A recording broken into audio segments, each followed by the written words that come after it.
ഇന്ന് തന്നെ ഡൗൺലോഡ് ചെയ്യൂ. കാണൂ നിങ്ങളുടെ ഫേവറേറ്റ് ഷോസ്. വർഷയ്ക്ക് അവിടെ ഒരു കുറവും വരാതെ ഞാൻ നോക്കിക്കോളാം. മോനെ, മോൻ ഓഫീസിൽ പോയിരിക്കുമ്പോ വർഷ അവിടെ ഒറ്റയ്ക്കല്ലേ? ആ സമയത്ത് എന്തെങ്കിലും വന്ന് എന്ത് ചെയ്യുന്നല്ലേ? അതിനൊക്കെ ഞാൻ വഴി കണ്ടിട്ടുണ്ട് അച്ഛാ. ഈ വീട്ടിലേക്ക് ഇനി വരില്ല എന്ന് പറഞ്ഞ് ഇറങ്ങിപ്പോയതാ ഹരിത. ജഗനളിയും വിചാരിച്ച ഹരിതയുടെ മനസ്സ് മാറ്റിയെടുക്കാൻ പറ്റും. അത്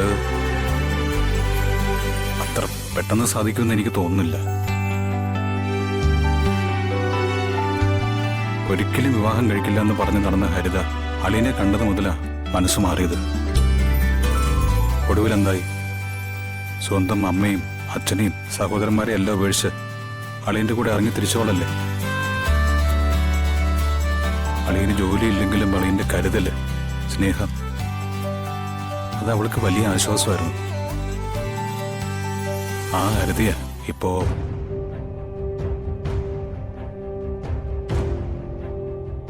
വന്ദനയാണ് ഹരിതയുടെ കുഞ്ഞിനെ നശിപ്പിച്ചെന്ന ഹരിത ഇപ്പോഴും വിശ്വസിക്കുന്നത്. ആ വിശ്വാസക്കേട് ഹരിതയ്ക്ക് വന്ദനയിലും എന്നിലും ഉണ്ട്. ഹരിതയെ ആ വീട്ടിൽ നിന്ന് പുറത്തു ചാടിക്കാൻ പിന്നെ എന്താ ഒരു വഴിയുള്ളത്?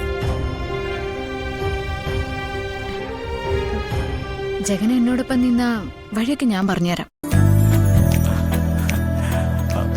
അതിനെന്താ സംശയം? വന്ദന പറയുന്ന എന്ത് കാര്യത്തിനും ഞാൻ റെഡിയാ. എങ്കിൽ കാര്യം പറയേ. അതൊക്കെ സസ്പെൻസാ. വർക്കൗട്ട് ആവും നോക്കട്ടെ.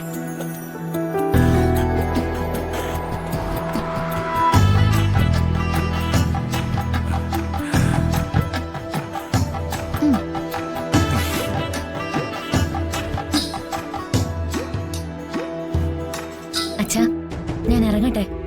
ഇറങ്ങാനോ? എങ്ങോട്ട്? അച്ഛാ, ഞാൻ മോളെ, നീ എങ്ങോട്ടും പോകുന്നില്ല. പ്രസവം വരെ നീ ഇവിടെ തന്നെ നിൽക്കാൻ പോന്നെ. അമ്മേ, അത് ശരിയാവില്ല. അതെ, ശരിയാവും.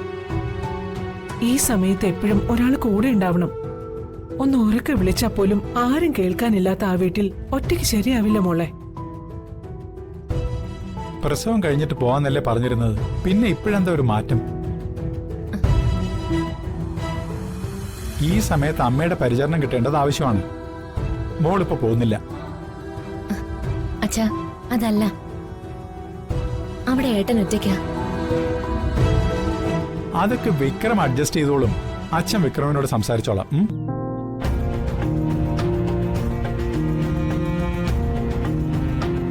എന്താ അമ്മയുടെ ഒരു തർക്കം? വർഷം ഇന്ന് തന്നെ മടങ്ങി പോന്നു. അത് കൊള്ളാം, നല്ല കാര്യേ. പക്ഷേ പൂജയും കാര്യങ്ങളൊക്കെ നടത്തുന്നതിലല്ല കാര്യം. ഈ സമയത്ത് നല്ല പരിചരണം കിട്ടണം. അച്ഛമ്മകത്ത് നിന്നെ പരിചരിക്കാൻ നിനക്ക് വേണ്ട ഔഷധങ്ങൾ തയ്യാറാക്കിക്കൊണ്ടിരിക്കാം. ചേച്ചി, കാര്യങ്ങളൊക്കെ അറിയാലോ. എനിക്ക് പോയേ പറ്റൂ. കാര്യങ്ങളൊക്കെ അറിയാവുന്നതുകൊണ്ടാ മോളെ പറയുന്നത്. ഈ അവസ്ഥയിൽ പോയാൽ ശരിയാവില്ല. അതൊന്നും സാരമില്ല വന്ദനേച്ചി. സാരമുണ്ട്.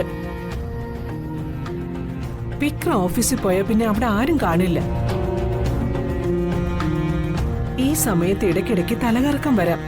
തല കറങ്ങി വീണ അവിടെ എടുക്കാൻ ആരെങ്കിലും ഉണ്ടോ?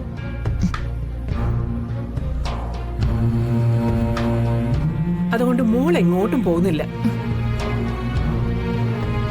പക്ഷേ ഇറങ്ങാം. വന്നേ. വർഷ പ്രസവം കഴിയുന്നവരെ ഇവിടെ നിൽക്കട്ടെ. അതെ,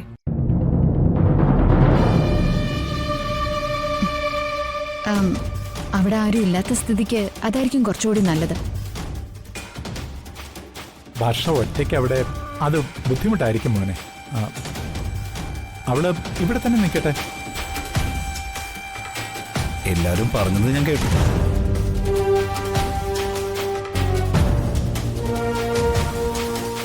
വർഷയ്ക്ക് അവിടെ ഒരു കുറവും വരാതെ ഞാൻ നോക്കിക്കോളാം. മോനെ, മോൻ ഓഫീസിൽ പോയിരിക്കുമ്പോ വർഷ അവിടെ ഒറ്റയ്ക്കല്ലേ? ആ സമയത്ത് എന്തെങ്കിലും വന്ന് എന്ത് ചെയ്യുന്നല്ലേ? അതിനൊക്കെ ഞാൻ വഴി കണ്ടിട്ടുണ്ട് അച്ഛാ. ആ. ഏത് സമയവും ഇവളോടൊപ്പം എന്റെ സെർവൻസ് ഉണ്ടാവും. അതുകൊണ്ട് അതൊന്നോർത്ത് ആരും വിഷമിക്കണ്ട. മോനെ, വേണ്ടമ്മേ, ഞങ്ങൾ ഇറങ്ങട്ടെ.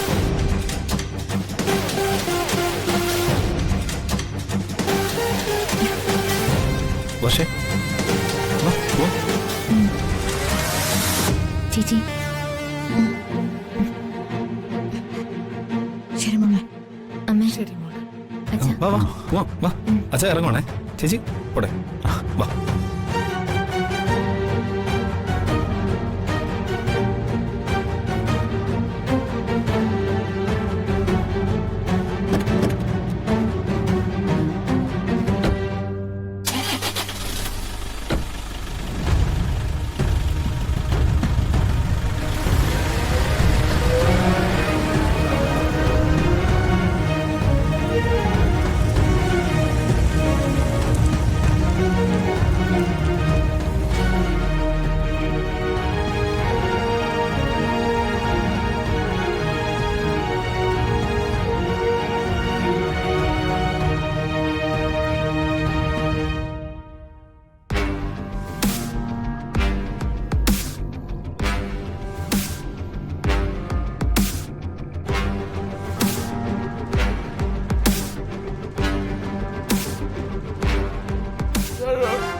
മിണ്ടാപ്രാണിയെ തൊട്ടാലേ വിവരറിയും.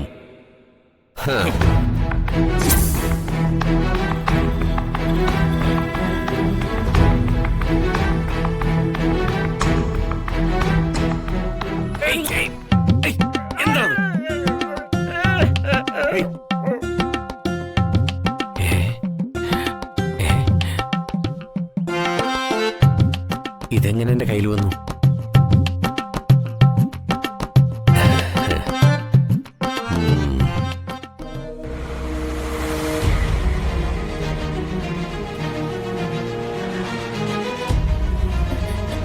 ഏട്ടാ വണ്ടി നിർത്ത്. ദേ വിനുവേട്ടൻ.